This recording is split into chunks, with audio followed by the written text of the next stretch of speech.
Hello everybody, Adrian Plass here. Yes, and Bridget. Hello. And this is number 237 in Sounding the Shallows. It is, and it's also the day after Boxing Day, which you all know, wherever in the world you are. So whatever your Christmas has been, it has been. Do you think someone's sitting in an igloo saying, that's right, it's the day after Boxing Day? They might not be. Anyway. Well, they might not be listening to For this, a the lot of person people. sitting in an igloo. I don't I think know. anybody sits in igloos anymore, but maybe they do. You never know. Anyway. You never know. So. Yeah, I was thinking, the poem that Chris, our wonderful friend in Australia, who puts on everything, it onto YouTube and puts it onto the website, has put the poem that we recorded last week, And Jesus Will Be Born, put that onto the website. And at the recording and some beautiful images. And I was thinking, in a way, it was a bit pertinent. I mean, did you hear the news about Bethlehem? That Bethlehem is just about closed to all visitors, the place, and Jesus will be born, the place where he was born, or supposed to have been born, the church that's been built on the site where, in theory, he was born. But whether all those little facts are true, Bethlehem is where we all know that Jesus was born, and it's shut. It's shut, and Palestinian Christians aren't able to celebrate in the way they always celebrate. So it was frighteningly relevant, really. But when you wrote it, Adrian, these situations we're in at the moment weren't happening. What do you think was behind you wanting to write that? Well, the thing is, throughout the world, throughout history, there have been some wonderful times. People, believers in all faiths, actually, but the one we know about Christian faith, there have been reasons for people to find hope and light and life where they didn't think they'd find it before. But also, because we talk to so many people and have met so many people and hear about so many things that happen, we also know that there are people really in the dark, lost people. We've been lost in various ways, not as badly as some, but so each of the verses in that poem was trying to encapsulate a situation or an ethos that seems hopeless, and then each verse would end with, "But Jesus," and "Jesus will be born."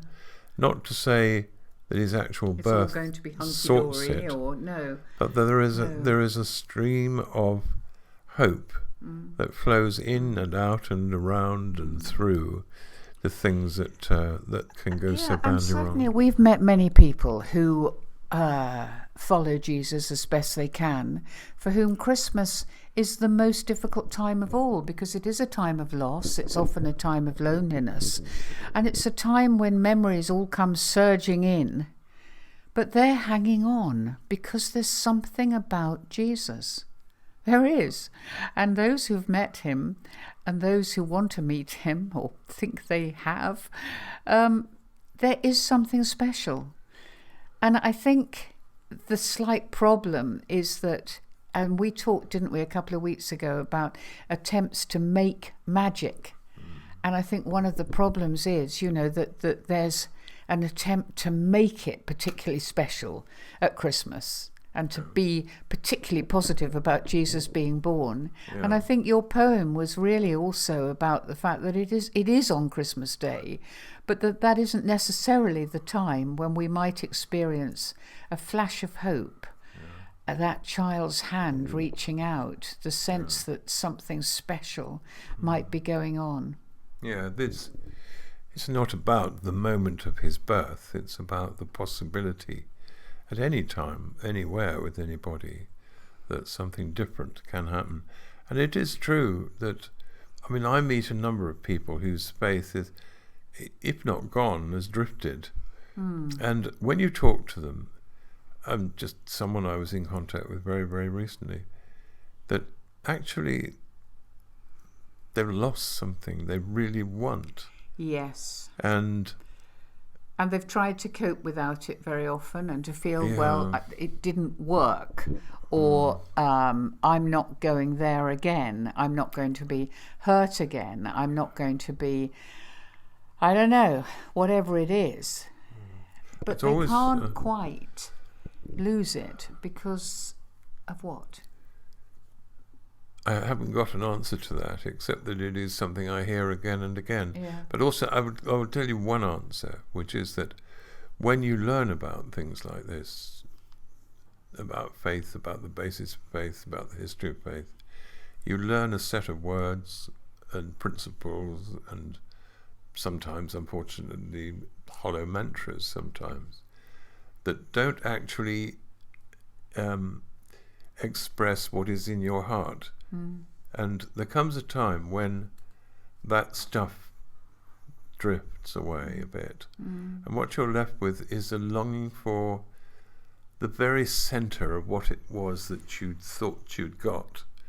And the problem comes, I think, with Christianity, where you've stopped seeing that in a person and you're trying to see it in circumstances or things that happen. Yes, things that happen to you. I think it. Sorry. Or religious experience or whatever. I think at different times, ever since you wrote that poem, I've tuned in to different verses. I mean, we've been in what they would like to call the developing world, but sometimes it's the abandoned world. We've seen, if you haven't listened to the poem, have a listen, because, you know, we've seen children who don't know what hope is. But the thing that struck me, and we've met people who've been in awful circumstances because of what their life has thrown them. But the verse that struck me this time, there's one about, well, I think you call him a priest. It could be a pastor. It could be a vicar. It could be, but somebody who has just dried up. And I think that's one of the most painful things for people whose job it is to be giving out the good news, but who've somehow got dried up and got lost. And sometimes we're not the kindest to those people. We feel they should be able to give us what we want and need. So maybe it's one area. It's made me think about this Christmas, Adrian, of the people who are getting up to give the good news in one way or another, and actually haven't felt any good news for some time within themselves. Yeah, they haven't actually got it in them. They haven't got it in them anymore. No. So, I mean, it is interesting how different things strike us at different times, really. Now, that noise is our brand new cuckoo clock on the wall. Well, it's not a cuckoo, it's a little Tweety bird. It's a Tweety bird, but it only makes a sound on the hour. Listen, have a listen to that. Probably can't hear it. It's such a lovely sound. You may not be able to hear it, I've but forgotten it's lovely, it was and he there. will stop very, very soon. That sounds quite hopeful every hour. Well, it'd be lovely to hear what your response is if you get a chance to either just read it or listen to it. We'd really seriously love to know. And some of you might just think it was jolly depressing just before Christmas. But it is a tricky old time. As you said, it always was. And the whole thing about Jesus' birth is it was in a rather tricky time. There's never not been a tricky like time. I said, you could write seven verses that have something wonderful in them. Yeah. You could do that, or you could mix them up. But false optimism has never been helpful. No. And the joy that people talk about in terms of faith is not about everything suddenly working out all right. No. It's about there being something inside you. I mean, for me, I was once asked at great length by someone to try and define what it was, and it was like a tiny trickle of water that had started years ago. Sometimes gets a bit dammed up or a bit mucked up, but it's there. It's or in poisoned. there. Or poisoned, perhaps. Yeah, that does happen to people. Yeah, we've had some nice rememberings this Christmas as well, though, haven't we? Well, we have, and you know, I said about the danger of trying to recreate, trying to make things more than they are. But there were moments in our Christmas that were special for all sorts of odd reasons. I mean, we had a house full of 8 adults and 1 child this Christmas. And so 8 adults, of which 4 of them are our children. And there was one little thing that happened. When they were young, we had something called storyteller tapes, cassettes. But because cassettes went out of fashion and there was no such thing as a cassette player around, apparently that's suddenly come back in. And one of our sons was able to get a cassette player. And we have these cassettes full of wonderful stories, read brilliantly. Great actors and actresses. Yes, and they were such a wonderful part of our children's lives. Every fortnight we would go to our local newsagents and we would get the next cassette. They were wonderful that first evening of listening to new stories. And then when they were ill, even when they were quite a bit older, they would have all those tapes and listen to the stories. And they were such a good thing. And watching our 3-year-old grandson's eyes opening wide, listening, just listening, not anything visual, not looking at pictures, not looking at a screen, just listening to the magic of storytelling. And we do forget that when they sat on a hill over 2,000 years ago, there were no screens. We don't really forget, but there were no screens, there were no pictures, there were no visual aids. There was just an amazing storyteller. Yeah. And their eyes would have been as wide in listening to these stories as our grandson was. So that was one bit of very special magic for me. So you couldn't put that into a religious category exactly, but it had a rebirth of something very, very special. I think, as you pointed out, that story is at the very heart of what we believe. Because, I mean, according to the Bible, I don't know if you've read the Bible, according to the Bible, they were the only things Jesus used, were stories. Yeah. He did a bit of more preaching to the disciples, but most of it was in the form of parables, which means a story told about local circumstances that makes a point in a different kind of way. But when someone asked a question like, who is my brother? Instead of laying the law down, he would say, I'll tell you a story. And I think a lot of people would think, oh, good, he's going to tell us a story. Yes. So, it was a good reminder of that. But there were other things too. Well, there were. And one of them was a bit of silliness. Now, one of the problems, and we've had so many people ask us, haven't we, Adrian, especially after an evening that you and I have done or that you have done, where is humour in the Bible? And the trouble is that we don't actually have many stories of silliness, but I think silliness a little bit, and I don't, just your own family silliness. I don't mean trying to recreate somebody else's, but one of our sons brought some remote control cars, and watching people trying to steer these cars round and under the coffee table and through a bridge made of our grandson's legs and not biff into each other. There was a moment of joy.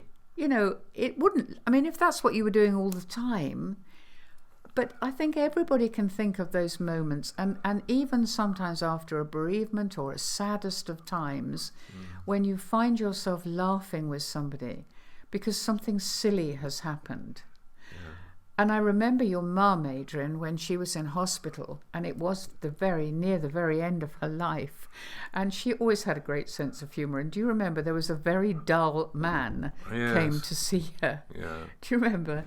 That's right. Yes, he came. He was from the local church. I think you called him a sonorous. Yes, he was a very good-hearted person, I think. But he started to pray for her and was going through a list of all the people who were worse off than she was, presumably to make her feel better.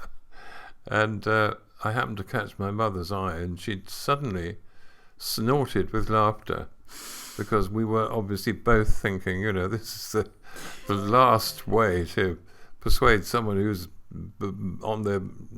moving towards their deathbed to feel a bit better. Yes. But I always appreciated that part of her. And actually, she and you and I used to laugh a lot about things. We did. And we went through lots of things together. Yeah. And it's not an empty silliness. It's a refusal to be weighed down By the cares wrong of the world. by the wrong things. By the That's wrong things. what it is. Yeah. But there are things that weight you, Yeah. without doubt. But you don't have to abandon all other aspects of yourself because of that. Yeah. And then, of course, there was the inevitable. Now, maybe there will be somebody listening to this, Adrian, who has had a perfect Christmas, just like the adverts, with nothing going wrong in any area. And to be honest, we got to the end of Christmas Day, and I was feeling rather pleased. I thought the food has worked out all right. There's been one or two little crisis points, but overall it's been fine. Everybody's got on really well, so that's wonderful, and it's felt really special. Well, our eldest son and his wife were staying with us, and they were rather extra to our normal numbers, but we have a large blow-up bed. The problem is we hadn't used our blow-up bed for a while, and during the night it deflated on a fairly regular basis, and there was a button that you could, because it was plugged into the wall, and there was a button you could inflate it again. And apparently 2 or 3 times during the night they had to get out of bed and press the button to inflate their bed again. Now that would have been annoying, but on one particular occasion, our son, being very tired, about 3 a.m, pressed the deflate button, and the whole thing went flat, and they had to start again. So I think that every Christmas, and when you get together and you talk about past Christmases, I think very often it is, do you remember the time when? And it's something that didn't. Yeah, so you said a couple of weeks ago, Christmas is a marking time, isn't it? Yeah. It did remind me, I said to our son, we experienced something similar when we were in what they call water beds. We stayed in somewhere Australia, and we were given a waterbed. That's right. And the problem was that, it was like being on the sea. To be honest, I don't know why. I think towards the morning we drifted apart, didn't we, as a couple? Well, the trouble was, any time any one of us turned over, the other one rose on the crest of the wave. No, so I think you did more rising than I did, as far as I can remember. No, it was the first and last time we ever used a waterbed. But no, they were very nice about it. But there was a sort of strain in their eyes in the morning. I said to them, "What is it like when you wake up and you find you're drifting, you're sinking?" Well, they obviously didn't have the same problems as us. You just think, what is happening? But anyway, obviously there's a hole in that bed that we haven't identified. Yes, and I don't know that we're going to, but we might try. Well, the other thing I was thinking about was that on Boxing Day, that traditional walk. Well, I know we've mentioned it before, but just near where we live is the most exquisite church called St Brandon's, and a very favourite walk, and it's our dog's favourite place in all the world. So if you look up St Brandon's in Brunspeth, you will see why it's so lovely, this church. And I know we've mentioned it before, but was completely burnt out, really burnt out. The inside of it. The inside of it. So just the walls were left standing, not the roof, just the walls. And it's been recreated into something utterly lovely with the most beautiful window you could imagine. And I was standing there today because it's always open. And we went in there with, everyone, and stood there for a moment. And I thought, and Jesus will be born. It was so beautiful, something rebirthed from disaster. And made more beautiful because it was a very ancient church, so it had that slightly heavy feeling of early churches, which are lovely, but they're dark. And now it's full of light. It did remind me a bit of the things we've said in the past about the necessity of acknowledging the base note in faith, the thing that started it, made it, held it up. When you walk into that church, the walls are, I don't think they're totally intact, but that is the old bit, and the inside of it is just as though it's flowered into life. Yeah. At the end, in the big big window that looks out onto part of the graveyard. Yeah. There are beautifully coloured, I think they're called flowers of paradise, depicted there, and something to do with the light in that place is really quite extraordinary. So you have the bass note and the high note, and a harmony of experience that I've really rarely known in a building of that kind. It's truly beautiful. And it does fit, doesn't it? And Jesus will be born. I mean, it came out of a fire. It came out of a disaster. I think that has to be our prayer, doesn't it? That somehow, thinking about Bethlehem, Adrian, going right back to the beginning of that, thinking about the Palestinian Christians, many of whom have relatives in Gaza, many of whom know people who've been killed through all the atrocities that, the sort of wars that are going around, thinking of Christians, thinking of people who've never understood Christianity. How can they believe in a God when such terrible things are happening? We do have to pray that somehow Jesus will be born. I think so, we have anyway. to pray for a vision of that, really. Yeah. That it's there. Yeah. That you don't know where it's going to come from. No. Or how it will be made to happen. Yeah. But there is still a profound possibility. Yeah.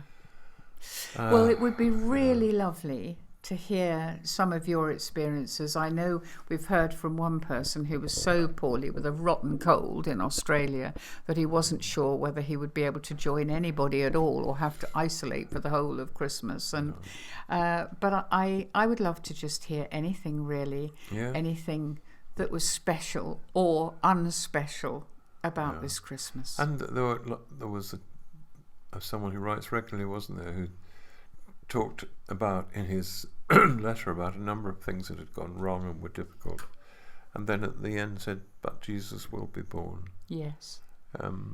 So we've got it's like holding your nerve, isn't it? We've got it a bit wrong. You can't rejoice about crap. No. You rejoice about the thing that brings light into the darkness. Yes. Yeah. Yeah. So I don't know. Yeah.